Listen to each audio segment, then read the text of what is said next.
तो हमारे साथ इस वक्त मौजूद हैं ज़ाहिद जी, जो बहुत उम्दा कलाकार हैं। ज़ाहिद जी, कैसे आपने अपना वक्त निकाला, इतना कीमती वक्त निकाल के आप यहाँ पर आए, और इलेक्शन को लेके क्या कुछ आपको अंदर कुछ ऐसी प्रॉब्लम्स फेस करनी पड़ी कि अंदर मैनेजमेंट को लेके, मतलब क्या आप बोलना चाहेंगे? इंतज़ाम तो बहुत कमाल का है जो हमेशा ही रहा है मुंबई के एतबार से एंड और इस पर अगर हम हाज़िर होते हैं अपना वक्त निकाल कर, तो ये हमारा देश का कर्ज़ है हम पर, जो हमारा फ़र्ज़ है कि हम हाज़िर हों और ये कॉन्स्टिट्यूशनल राइट है, संवैधानिक दायित्व है हमारा।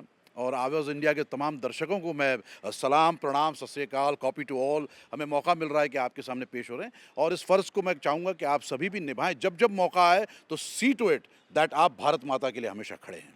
ज़ाहिद जी, कोई ऐसी समस्या जो आप चाहते हो कि इस बार इस इलेक्शन के थ्रू ये समस्या बॉम्बे की सॉल्व होनी चाहिए, क्योंकि इससे काफ़ी आम जनता जूझ रही है?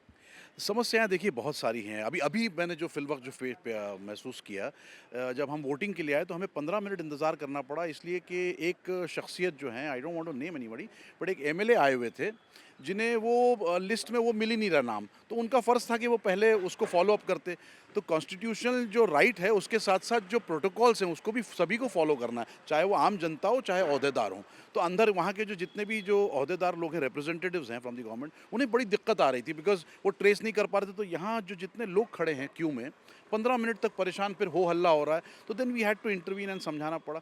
तो अगर किसी को नहीं, और फाइनली जब उनका ट्रेस हो गया तो उन्होंने कहा कि मुझे तो ये इसमें मेरा वो निशान दिख ही नहीं रहा, तो मैं वोट नहीं करना चाहता। तो then again they had to follow the procedure वो कैंसल करने के लिए। उसमें 15 से 20 मिनट टूट गए।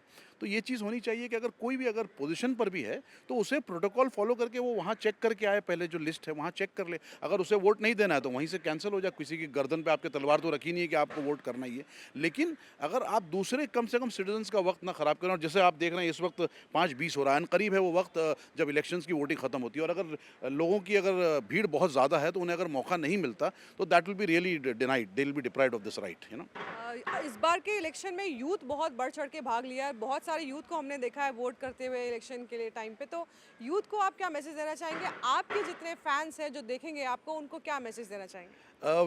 यूथ अगर बढ़ चढ़ के हिस्सा ले रहा है तो ये उनका फ़र्ज़ है, और मैं तो कहता हूँ कि करना चाहिए। मेरे लिए खुशी का बायस है कि आप भी एज़ अ यूथ इस पर हाज़िर हुई हैं।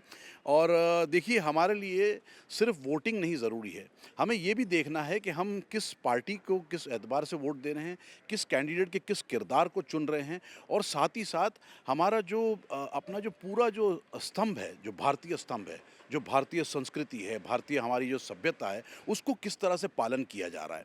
तो वो चीज़ हमारे लिए बहुत इंपॉर्टेंट है। And for the youth it is very important कि आप लोग सिर्फ बढ़ चढ़ के हिस्सा ना लें। सिर्फ ऐसा नहीं कि अपना वोटिंग करके उसके जितने भी सारे जो दारोमदार हैं, जस्ट सी टू इट कि आप अपना फ़र्ज़ निभा रहे हैं कि नहीं। आप सिर्फ एक्सपेक्ट करते हैं कि भाई जो पॉलिटिकल लीडर्स हैं वो कुर्सी पर हैं। यहाँ जितने रिप्रेजेंटेटिव्स थे बेचारे, जो कहीं स्कूल के टीचर्स हैं, कहीं पुलिस ऑफिसर्स हैं, बेचारे ड्यूटी निभा रहे हैं, तो सिर्फ उन्हें ड्यूटी नहीं निभानी है। हमें एज़ अ भारतीय हमारा भी फ़र्ज़ बनता है कि हम अपना फ़र्ज़ भी अदा करें। तो आपने किसी पर्टिकुलर को कैंडिडेट, मतलब कैंडिडेट को ध्यान में रख के या पार्टी को ध्यान में रख के अपना वोट दिया है? बहुत सारी चीज़ें होती हैं कई बार। इसमें एक चीज़ बहुत ज़्यादा जो हमारे लिए दिक्कत वाली ये हो गई कि पार्टीज़ तो ज़ाती मफ़ाद के लिए बिखर जाती हैं, जुदा हो जाती हैं, लेकिन हमारे लिए हमारी सोच, हमारे फ़ैसले जुदा हो जाते हैं। क्योंकि ये फ़ैसला करना मुश्किल हो जाता है कि पार्टी के एतबार से वोटिंग करें या कैंडिडेट के किरदार से वोटिंग करें।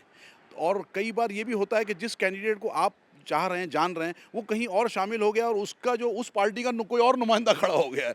तो खैर, ये आप पे मुनस्सर करता है कि ज़ाती लेवल पर आप किस तरह से हैं। And just see to it कि अच्छा कैंडिडेट हो, पढ़ा लिखा कैंडिडेट हो, थोड़ा सा आपकी सिर्फ मसले नहीं है, मसले तो सभी के साथ हैं। हमारी अपनी ज़िंदगियों में इतने सारे मसले हैं। हमें ये देखना है कि is he an official representative of the country to the people, to everywhere in the world. वो बहुत इंपॉर्टेंट है हमारे लिए। Thank you so much Zahid ji. Pleasure, pleasure entirely thank you. Mine.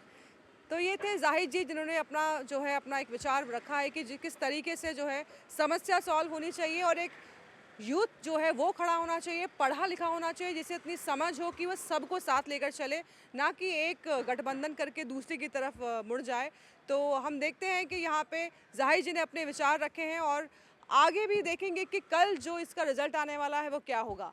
Cameraman Raju Gaikwad के साथ पिंकी सिंह शेरावत, आवाज़ इंडिया। आवाज इंडिया।